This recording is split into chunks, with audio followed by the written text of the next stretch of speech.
Hello everybody and welcome back to my channel. I hope you're all well.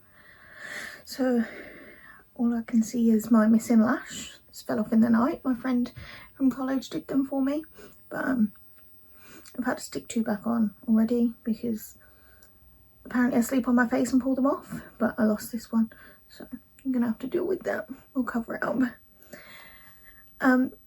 So today is not makeup video. Today is going to be my endo video. I'm thinking about doing these once a month, but then at the same time I don't want to be repetitive. There's some things in this video that I spoke about in my last video, but this is more a me video instead of general endo, like sort of how it affects me. So let's start and get into it.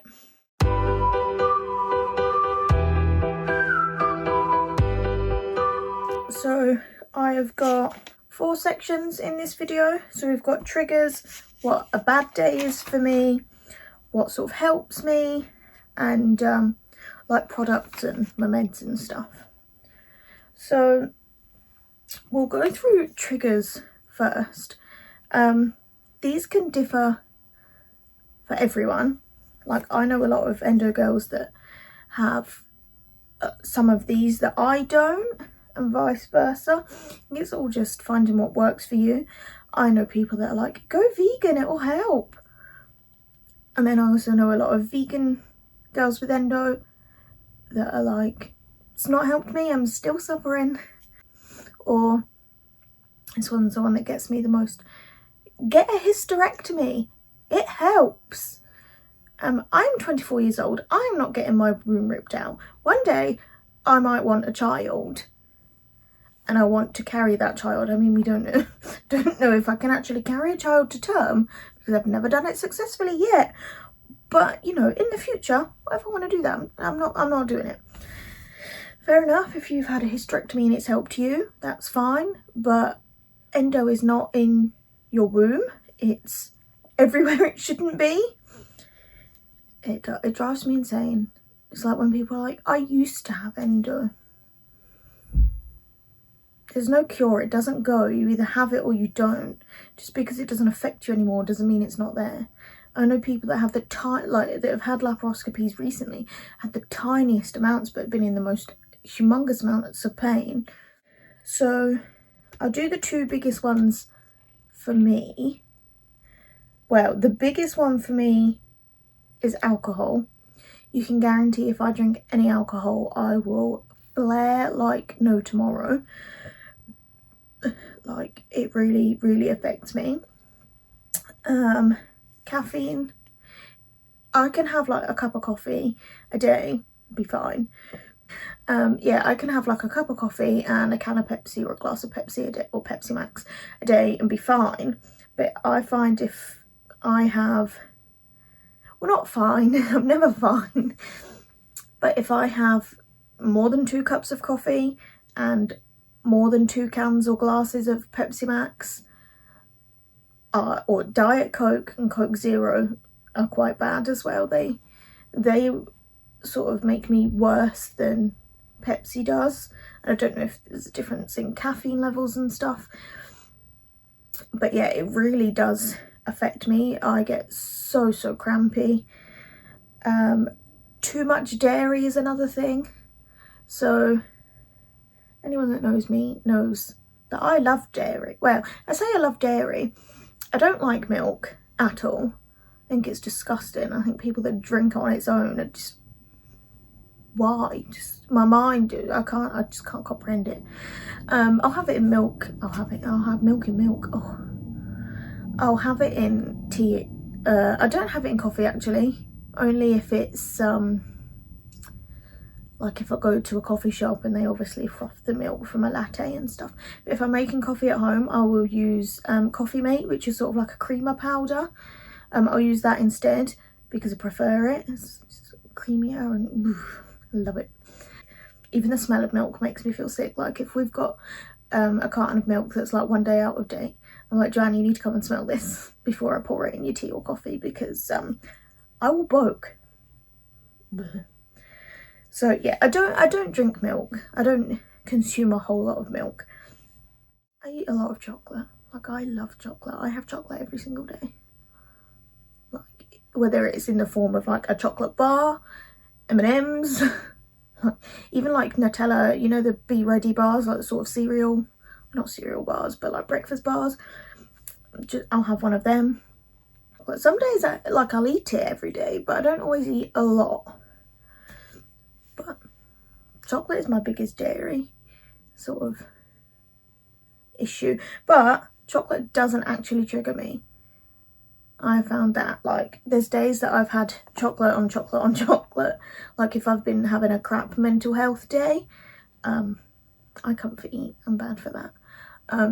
I'll eat chocolate and I don't flare.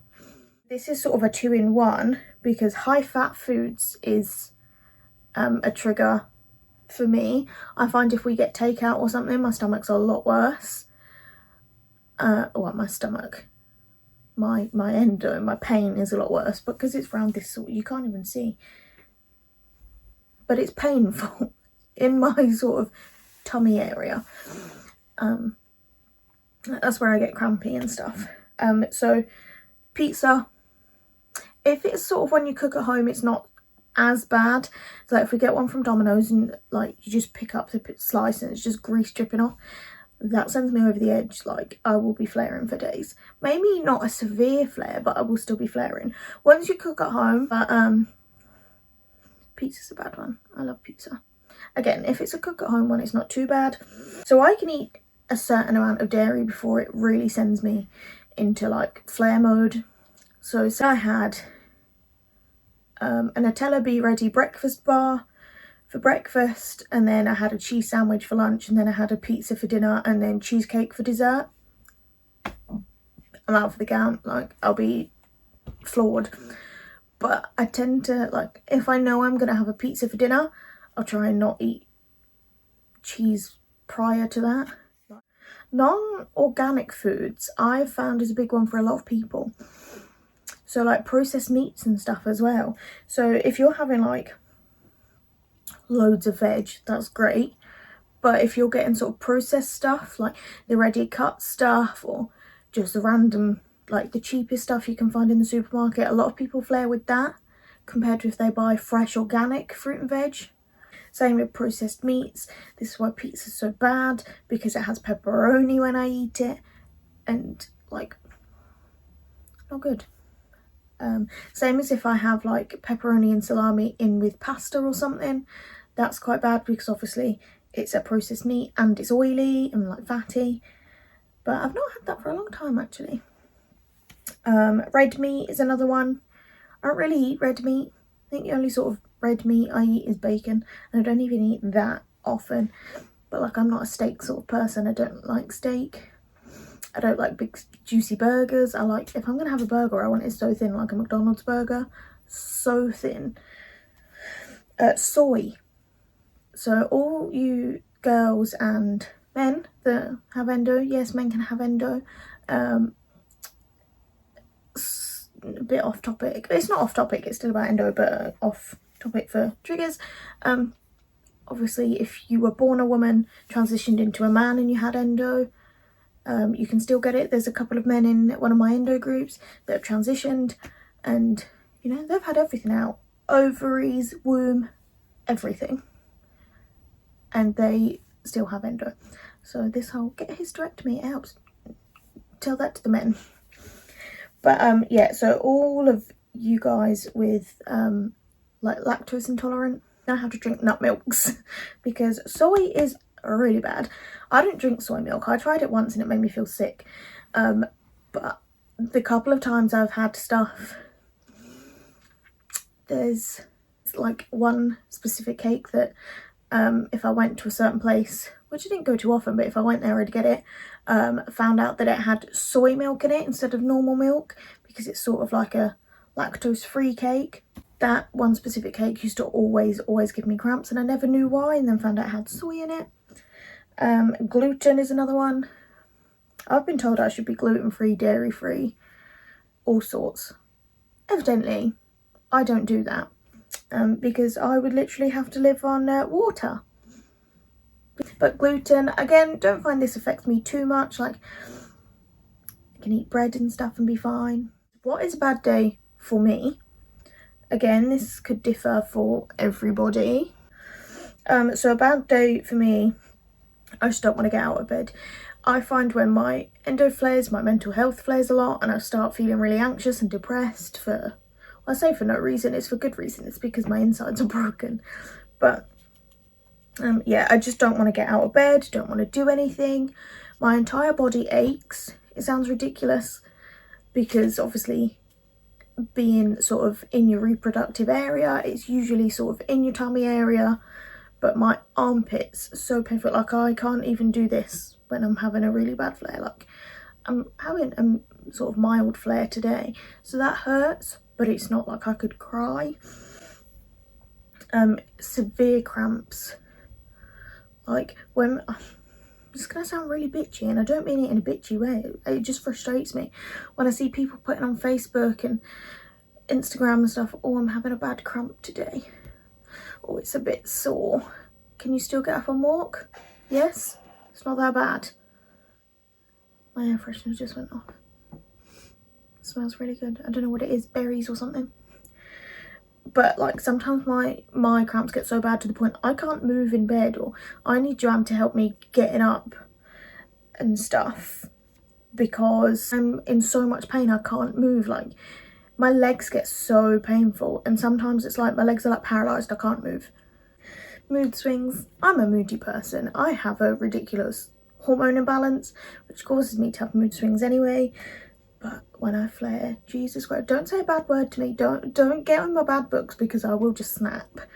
Like, obviously at the moment, can't really go out and see people anyway, but throughout lockdown, poor Joanna's just got the brunt of it, because if she says something to me and I don't like it while I'm flaring, I just snap. Not as in snap as in like throw things and shout and like, you know, do anything bad. I just get snappy as in like, she'll say something and I'll just be really moody and come back with something that I don't mean, nothing too nasty, like go and kill yourself or wish I'd never married you or anything like that. It's just I have a bad attitude when my dad's gonna be like, you have a bad attitude all the time. I don't. He might think that, maybe teenage me did, but adult me does not.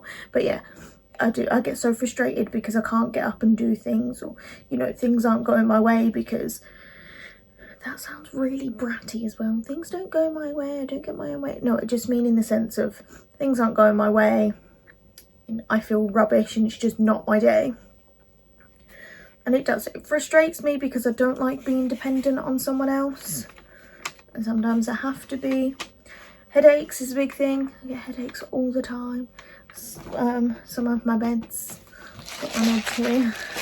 Some of those are for migraines, which are related to my endo. Never clicked on, but yeah, I spoke to one of my doctors a couple of months back, and he said, do you find they're worse when you're either leading up to your period and your hormone imbalance is triggering it, or do you find it worse when you're having a bad flare? And I do. Obviously other things trigger migraines and stuff as well, like if I've not eaten enough, if I've not drank anything, like if I'm dehydrated, oh, my migraines are the worst. I don't find really bright lights trigger my migraines too much, but they don't help if I have a migraine brewing. But they're just not good. I get a lot of cysts, and I can't say this word, I'll just say HS. I will type it on screen somewhere so you can go look it up if you want to. Apparently it's a quite common skin condition where you get lots of like boils and cysts. For as long as I can remember, I've had lots of cysts, and I get them around my thighs, my groin, under my stomach, sort of anywhere the skin folds and you sweat a lot. Like, I get them in my armpits quite a lot as well, but not quite as bad as like under my stomach and in my groin and stuff.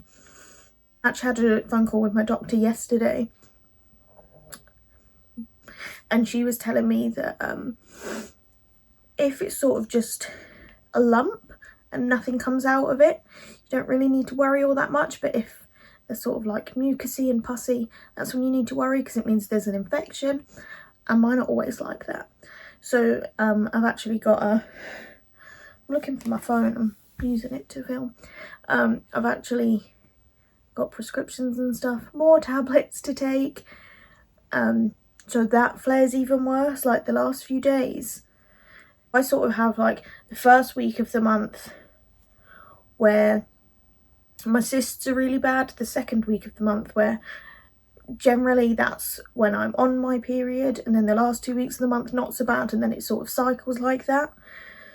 And they're awful. Like, I think I've got some pictures somewhere of like the thigh ones that obviously you know, I can show thigh, like that's fine, there's nothing.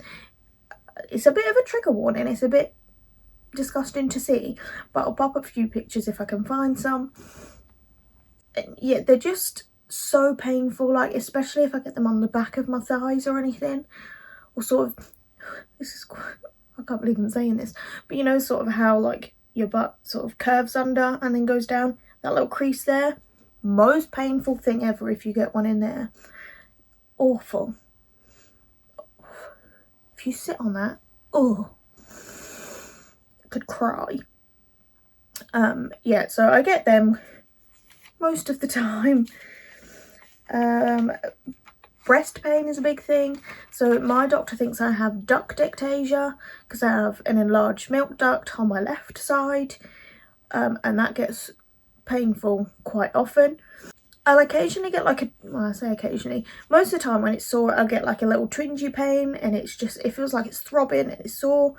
My right one gets painful in general sort of hormonal ways, like when they hurt because, you know, you're on your period or you're leading up to it. But my left one, intense.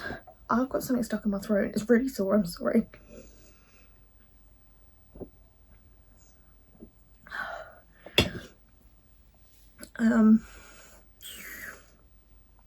Yeah, so I find that when my endo is flaring really badly, so does my left breast pain.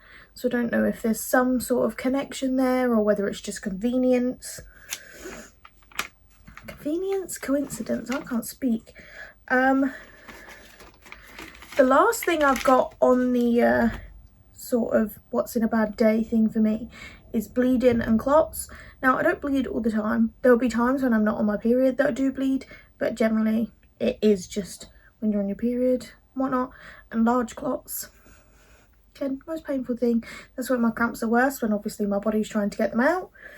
But we'll not talk about clots because they're disgusting. So this next section is sort of what helps me when I'm having a flare. Hot baths. Hot baths are a godsend, with Epsom salts in. I don't know what it is, just feels amazing. Get lots of rest, because, you know, if you rest your body, it's not going to ache as much. I find staying hydrated and drinking a lot of water helps me, but then at the same time it makes me need to pee even more than I already do. So that's not great, because obviously then you need to be up and down, but definitely stay hydrated. Having someone to help you, obviously I have Joanne, so if I get stuck anywhere, she can help me.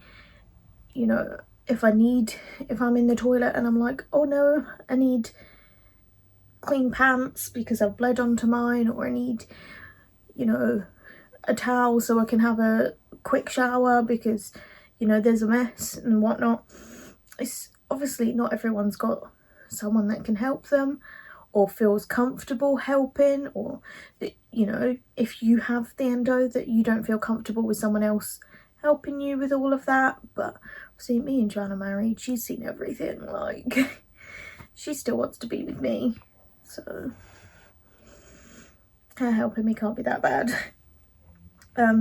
Eating sort of safe foods, so something that doesn't trigger you. Mine is egg fried rice with sweet and sour sauce. After my surgery, it was the only thing I could really stomach. The last thing I've put on this list, and it's in big capital letters, is cats. My cats are like a godsend for me. Like, I love them so much. They are my children. But it's like they seem to know when I don't feel great. Like, Pablo isn't the most cuddly cat anyway, but he'll sort of lay down and he'll like wait until you're under the cover and lay on you. Tends to be Joanne, but he'll come and give me cuddles. Minnie, if you're feeling really bad, she'll tend to just, she's not necessarily be on you, but she'll always be close. And Lilo's just a little snuggle bug and she always wants cuddles. So it's great normally, but when I'm having a really bad flare, it's so sweet. The last section I've got is like products that help me, and then we'll go through my meds, and, you know, because again, they're different for everyone. So one thing, there's 3 things here I carry with me absolutely everywhere. And this is the same as in my last endo video. It's a heat patch. Amazing. If you ever see me with a bag, I can guarantee there's at least one in there. Obviously, they're not quite as good as a hot water bottle, which I don't have mine to hand to show you. But if you're on the go, they're great. I've also found if you don't have one of those, but you have an empty bottle, like a water bottle or a Coke bottle, fill it with sort of hot water, but not to the point it's going to burn your skin, and roll that over the area that hurts. I always have dressings with me. So these are big ones. 10 by 7 centimeters. Oh look, you can kind of see the size. They're not obviously that big completely. I always have at least one of each size dressing, so like a big one like that, a smaller one, and then a couple of little plasters in case I have a cyst that bursts, or you know, you never know when someone's going to need a plaster. In terms of helping with the pain, I'll show this one next. This is a TENS machine. It's got my hair stuck in it, so I'll just show you this one. So it's got these little sticky pads. You take those off like that. You stick it to the area that hurts. So Joanne uses this on her back and her shoulder and stuff, but I tend to put it on my stomach, and it has different settings on it. Like across the top it has neck, shoulder, hand. Across the bottom it has back, joints, leg. I will tend to have, if I'm using it for my stomach, I tend to leave it on the back bit that Joanne's had hers on, and I just literally stick it to my stomach, and then you can change the intensity of it, and it's like pulsing. So it just sort of pulses and sends, like, I don't know what it sends, but it sort of shocks the skin, and I don't know how it helps, but it's, if you have it too high, it's very painful, but if you don't, it's good. So the next thing we have, which is different to my last video. So although I obviously said about having pads and tampons and cups and whatnot, this is a pad that I've started using. I think I've used them for the last 2 months. And if you have heavy periods and you leak a lot, I highly suggest this. So this tiny little thing, you open it up, and it's a reusable pad. So you put it in your pants with the grey side up, and then you put it underneath, and you just clip it like this under your pants on whichever one's needed. So you just wear it like you would a normal pad, and this obviously catches everything. Because of my endo, I bleed really heavily. And this is probably TMI. I'll put a trigger warning in the intro. But I've never leaked with one of these. So there's 2 sizes that I've got. There's the large one and the medium one. So I find these are really good for nights. And I tend to go with the smaller one during the day. If I'm not doing a lot, if I'm going out and about and I know I've got things to do, like if I'm at college and stuff, I'll use a bigger one. But the only thing that for me is a bit iffy about this is before you put it in the washing machine, yes, it goes in your washing machine, you have to sort of run it under warm water to sort of get the like the blood out. Not all of it obviously, but so it doesn't fill your washing machine with blood. So basically what you do when you're wanting to wash it, you fold it up, and then the poppers that you use to secure it to your underwear, oh, I can't even do this, you fold it up like that, and then you get a little pouch with it. You pop it in the pouch,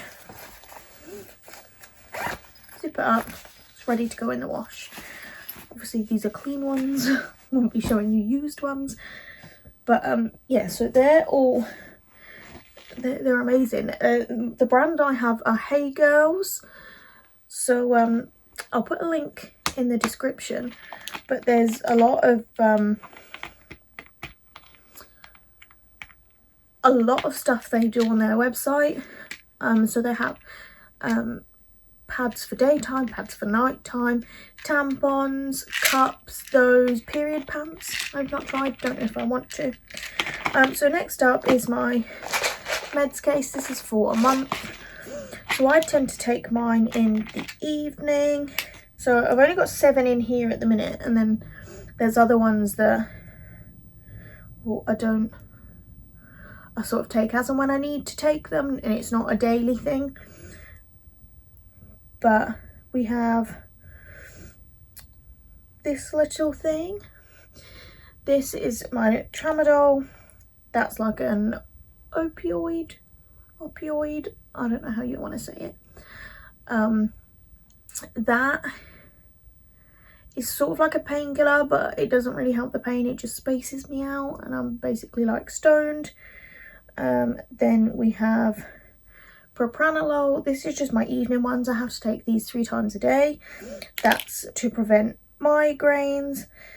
Have my citalopram. This is 40 milligrams, so the highest dose of citalopram you can get. That's for anxiety and depression.